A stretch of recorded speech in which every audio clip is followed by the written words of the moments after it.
In today's video, I'm going to cover the three most important rules when it comes to selling options for my specific game. Now, remember, every single options player has a different game that they're playing. For me, these are going to be my three most crucial rules. No bullshit, no fluff, full transparency with examples a little bit later in this video. I'm going to give it to you in just a moment. This is the secret of how I made over $1 million in options premium alone. Not appreciation, but actual premiums collected over $1 million. Before I begin, I just wanted to say I'm sorry that I'm sweating a little bit. I just came back from playing pickleball. I came downstairs. It's a little hot, about to put my kids to sleep. But I really, really wanted to get this video out. And the reason why it's so important and so crucial that I give you these three secret rules, one set for cash secured put and one set for covered calls when it comes to my strategy of making over $1 million in selling options, is because earlier today, I had 4 one-on-ones. On the 4 one-on-ones, I actually had 2 people ask me a very, very similar question. And this is why I'm coming out with this specific video, because you're probably going to be thinking and asking the same exact thing. Adam, what are your rules, your strategy to selling options? And if you want to book a one-on-one and you're not satisfied with this video, I have a link down below to book a one-on-one 45-minute coaching session if you're into that. If not, it's all good, and listen up. 3 rules to selling options for my specific game with examples a little bit later. For cash secured puts, rule number 1, do not get assigned. Do not buy the shares. If you're unfamiliar with a cash secured put, this is when you are saying you are willing to buy 100 shares of a certain stock at a certain price called the strike price at a certain date called the expiration date. You are securing a put with cash. So rule number 1, do not get assigned. You don't want to take assignment of the shares. Rule number 2, collect premium. So rule number 1, don't get assigned. Do not actually take possession of the shares. Rule number 2, collect premium. You want to collect as much premium as possible. And rule number 3 is, rule number 2 does not supersede rule number 1. Rule number 1 always outpaces rule number 2. You don't want to get assigned the shares. In my specific game, I don't want to get assigned the shares. Why? Because I use margin or IOUs to sell my cash secured puts. So I try to collect 2% monthly every single month. However, I am willing to roll out of the cash secured put and collect less premium or no premium as long as I don't buy the shares. Why? If I get assigned and I buy the shares, then I actually have to pay interest on the IOU. Until I take possession of the shares, I pay no interest on the IOU. How does this work? Robinhood every single month gives me roughly $1 million worth of an IOU collateral, which I use for my cash secured puts. On this IOU collateral, I sell my cash secured puts. I make about 2% a month. It actually averages out to around 2.5 or 3% a month. Because I don't actually buy the shares, I pay no interest. Robinhood will let you borrow margin to buy shares and take money out of your account to fund your own bank, or Robinhood will allow you to borrow money against your shares in order to sell options or put options and collect money. This is called an infinite money glitch when it comes to my specific strategy. So for me personally, I do not want to get assigned. If I do get assigned, it's not the end of the world. It happens rarely, around 1% of the time, 99% of the time, I'm clear and free. So rule 1, sell options, but do not get assigned. Rule 2, collect as much juicy premium as possible against those cash secured puts. However, rule 3, this is in adjacent. This is complementing not getting your shares assigned. This does not mean collect premiums above all else, even at the cost of getting assigned. Don't be greedy. Keep your eye on the prize, and you're going to do all right in this game. Now, the rules for covered calls. In a covered call, it's a little different than a cash secured put. You're saying you're willing to sell 100 shares of your stock that you already own at a specific price called the strike price, at a specific date called the expiration date. Above all else, rule number 1, Do not lose your shares. Do not get your shares lost or bought. You don't want to sell your shares. The goal of covered calls is to appreciate your shares as much as possible. Rule number two, secondary to rule number one, is collect as much juicy premium as possible. But rule number three, collecting the juicy premium as much as possible should not come at the cost of price appreciation for the shares that you already hold.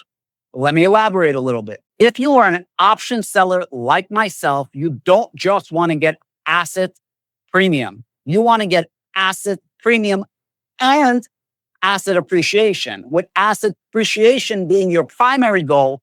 And your secondary goal is just to be collecting some premium on the side and increasing your net worth. That's all it is. It should not come at the cost of your actual shares. The actual money that you want to be making in the stock market, if you are like me, your game can be different than mine, is from the asset appreciation. This is why when I'm selling my covered calls, I am usually selling my covered calls at a 1 or less delta, collecting roughly 1% on my stocks. I am not collecting 2, 3, or 4% like I am in cash secured puts. In my cash secured puts, I am making a minimum of 2%, usually getting around that 2.5, 3, even sometimes more. Like this specific month, I collected over 5% in premium. I put up $1 million, I made 50,000. I usually put up $1 million and I'll make around 25 or 30,000. It was absolutely a phenomenal month, but I wouldn't collect those premiums at the cost of getting the shares assigned. Just like I wouldn't be collecting premiums for a covered call at the cost of getting my shares called away. That's why some people ask me, hey, Adam, why do you roll a covered call more than a month? Why are you rolling it 6 months out? And to that, I'm going to say is because I want to lock in as much appreciation as possible. Now, earlier in this video, I did tell you that I was going to give you an example. And the example that I'm going to be giving to you is on a covered call. The examples on the cash secured put, they're self-explanatory. I have tons of examples on it on this specific channel. Examples for covered call and examples of me actually getting into covered call, I have a lot less on this channel. I don't cover it as much, but I will. It's harder to cover covered calls because I don't know what stocks you guys hold, and it's hard for me to talk about it. For a covered call, you need to own the stock in order to do a covered call. For a cash secured put, you could do it on anything. It's a simple formula. So earlier today, I actually ended up rolling an NVIDIA covered call that is expiring this Friday, and I rolled it out 6 months. 6 months is my magic get out of jail free card if you want to get out of an underwater position, preferably just slightly underwater. And I'll show you an example in just a moment, and have as much as possible asset appreciation. In this specific case, I did not care about the premium when rolling, although I did collect premium. My number one objective was to keep my shares and have asset appreciation as much as possible. And secondary, my goal was to collect premium if I could, specifically on this roll. Take a look at the screen. NVIDIA is currently trading at $163.30. If you're going to go a little bit lower to my history, you're going to see that I ended up actually selling 2 contracts. I collected 94 cents, and I ended up selling a $160 call expiring on July 11th. Well, I have a 160 call, but the price of NVIDIA is $163. My contract is expiring this Friday. NVIDIA just crossed over the $4 trillion mark for a company. So I needed to come up with a strike price where I'm getting as much asset appreciation as possible. Mind you, I ended up buying these shares at $116, and I actually bought it during Liberation Day, like maybe April 10th or April 4th. So this is a new position for me, but I want to have as much asset appreciation as possible while collecting premium. So far, I collected 40% of asset appreciation roughly in 3 months, which is more than I can possibly collect in my premiums. Usually you're going to be collecting on a good month, even on covered calls, what? 3%? Well, 3% times 4 is 12%. At the same time, in the same amount of time, I ended up collecting 40%. Now, this doesn't always work out so sweet, obviously, but I picked the right stock at the right time. My goal is not to actually get these called away. I want to have as much asset appreciation as possible.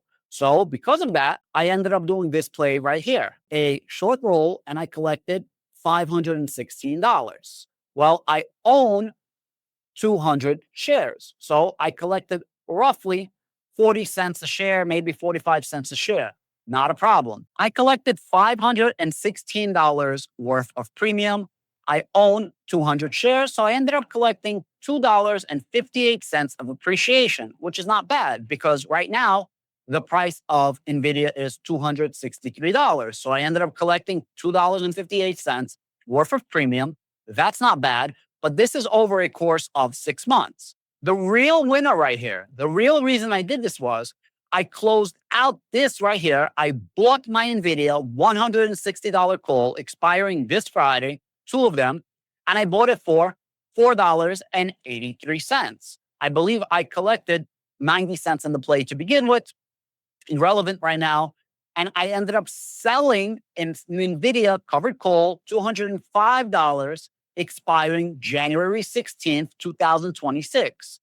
How does a roll work? Well, the contract that you're selling has a amount. The amount on this specific case is $7.41.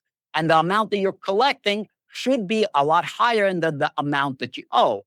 I owed right here $4.83. I got $7.41. So $7.41 eats the $4.83. And I'm left with $2.58. I collected a pretty good premium of $2.58, but this is only worth around 2 months in general worth of a premium, but I rolled it for 6 months. The actual prize over here is the appreciation. I went from 160 all the way up to $205. And at $205, this is going to make NVIDIA roughly a $5 trillion company. Now, if it does get to $205, I will still be able to roll, but I wouldn't be mad selling it for $205 in January 16th, 2026, as opposed to selling it right now at $160 this year. This does a couple of things for me. Number one, it allows me to appreciate a lot more money. It allows me to appreciate roughly another 25% of price appreciation on top of the 40% that I already collected. Number two, it allows me to pick up some pretty nice premium. It's not the best, but it's not bad at all, another $500. And number three, what it allows me to do is help with my taxes. Because if I had to sell the shares today, I would have been taxed for 2025 year. But if I'm selling it in 2026, I have some time to play with my taxes and offset some of those gains. But that's irrelevant. And the bigger picture is I'm showing you an example of premium does not supersede the main objective. For cash secured puts, the main objective is don't get assigned. For a covered call, the main objective is don't get your shares called away. Now, like everything, all rules are made to be broken. Rules are made to be bent. These are rules of thumb, right? Rules are made to be bent. Rules of thumb. This is not rigid. This is not static. It's dynamic. It moves and changes for your specific requirements, just like it moves and changes for my specific requirements. I don't always roll out like this, although I do prefer it for the most part. Sometimes I do want to get rid of my shares. For example, I sold $330 strike Tesla covered calls because I thought Tesla was going to drop, and this was around 2 months back. Now I could buy Tesla for a cheaper price. So sometimes I will let go of my shares if I think that there's a possibility for the shares to have a pullback. Sometimes I get it right, sometimes I get it wrong. In this specific case, I don't want to get rid of my shares. I'm more inclined to get rid of my shares in a tax deferred account, which this is not. This is just a regular account. On a regular account, because of taxes, I don't want to get rid of my shares. I also don't want to buy the shares because of the margin. If I'm using straight cash in a tax deferred account, then sure, I don't mind to buy the shares. I'll just do a wheel strategy because I have no interest on it. And I also don't mind getting my shares called away as much because I could do a wheel strategy and not worry about taxes. If I had to sell the shares at 160 on Monday, I would just end up doing a cash secured put against the shares that I actually had to sell. Guys, I hope this helps you. Thank you very, very much. And whatever you do, this is going to be rule number 4, which is a bonus. Click on these videos right here for the next videos. And my community membership website is going to be up probably by the end of next week. I'll keep you guys posted. Thank you and have a blessed day.